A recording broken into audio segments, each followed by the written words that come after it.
le 7 mars, dans la soirée. À qui puis-je dire ce que je souffre?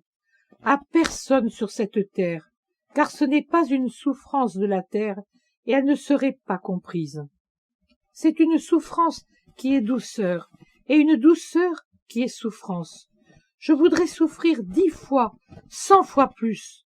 Pour rien au monde, je voudrais ne plus endurer cela. Mais cela n'empêche pas que je souffre comme quelqu'un qui est pris à la gorge, saisi par une morsure, en train de brûler dans un feu et transpercé jusqu'au cœur. S'il m'était permis de me déplacer, de m'isoler de tout, et de pouvoir, par les mouvements et le chant, donner libre cours à mes sentiments, puisqu'il s'agit d'une douleur de sentiment, j'en éprouverais quelque soulagement.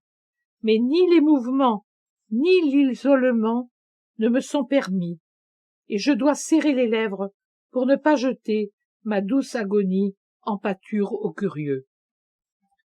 Serrer les lèvres, ce n'est pas une manière de parler. Je dois faire un grand effort pour dominer l'impulsion qui me pousse à crier de joie ou de peine surnaturelle. Cette impulsion bouillonne en moi et monte avec l'impétuosité d'une flamme ou d'un jet. Les yeux voilés de douleur de Jésus, ecce homo, m'attirent comme un aimant.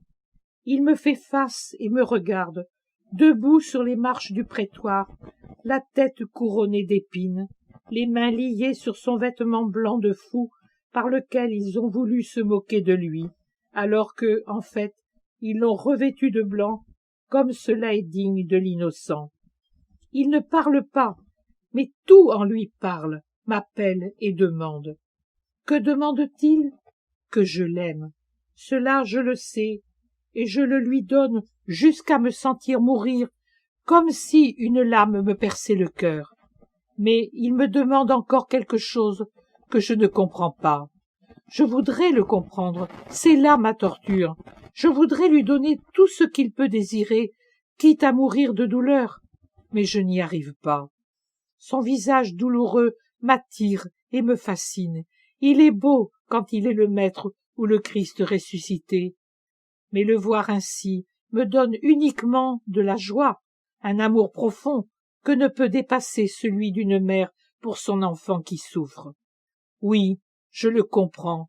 L'amour de compassion, c'est la crucifixion de l'homme qui suit le Maître jusqu'au supplice final.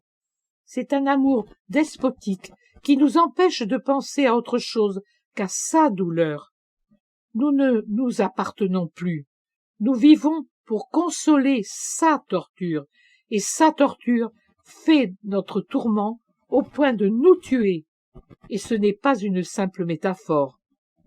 Néanmoins, chaque larme que la souffrance nous arrache nous est plus chère qu'une perle, et chaque douleur dont nous comprenons qu'elle ressemble à la sienne est plus désirée, plus aimée qu'un trésor. Mon père, je me suis efforcé de vous exprimer ce que j'éprouve, mais c'est inutile.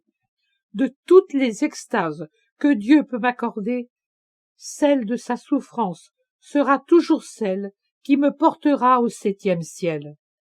Mourir d'amour en regardant mon Jésus souffrir, voilà, je trouve, la plus belle des morts.